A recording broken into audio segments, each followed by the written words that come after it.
Capricornians की leadership quality हमेशा ही top पर रही है। मैंने अपने कैरियर में, हिस्ट्री में जब भी कैप्रिकॉनियन नेचर को पढ़ा, मैंने उनके अंदर लीडरशिप देखी, जीनियस एबिलिटीज देखी, कानून बनाने की सलाहियतें देखी, कम्युनिटीज को लीड करना देखा। मैं कुछ मशहूर कैप्रिकॉनियंस के नाम आपको बताता हूं, जिनको समझने के बाद अगर आप कैप्रिकॉनियन है तो आपको भी अपनी सलाहियतों पर रश्क आएगा। अल्लाह ताला के ये गिफ्ट्स को आप यूज करके खुद भी कामयाब हो सकते हैं। नंबर 1 पे जो कैप्रिकॉनियन गुजरे हैं वो थे Quaid e Azam Mohammad Ali Jinnah, the leader, the lawyer, and obviously उन्होंने रेवोल्यूशन पाको हिंद में अपना एक नाम पैदा किया। दूसरे नंबर पर थे जुल्फकार अली भुट्टो साहब, वो भी एक बिग पर्सनैलिटी थे, उन्होंने भी पाकिस्तान को आइन दिया और भी बहुत सारी खिदमात हैं। मैं ये एनालिसिस पॉलिटिकली नहीं कर रहा, it is a pure astrology, but उनके अंदर भी कैप्रिकॉनियन नेचर थी और उन्होंने प्रूव किया। एंड इसी तरह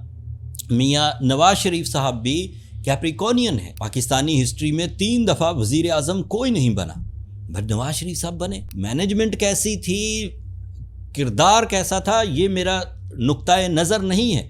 मेरा नुक्ताए नज़र था कि कैप्रिकॉनियन में ये कैपेसिटी होती है कि वो ये सब चीज़ों को डील करते हैं। एक और बात यहाँ ऐड कर दूँ, कैप्रिकॉनियंस को सैटर्न रूल करता है एंड एक्वेरियंस को भी सैटर्न रूल करता है, एंड दोनों ही हलचल मचाते हैं। जिन दोनों स्टार्स को सैटर्न रूल करता है, लेट्स से एक्वेरियंस जो बड़े मशहूर एक्वेरियंस हैं उनमें मियां मनशा साहब, जो कि बैंकिंग इंडस्ट्री से, टेक्सटाइल इंडस्ट्री से, पावर इंडस्ट्री से, इंश्योरेंस इंडस्ट्री से रिलेटेड हैं, is a very successful Aquarius. And दूसरे नंबर पर मलक रियाज साहब।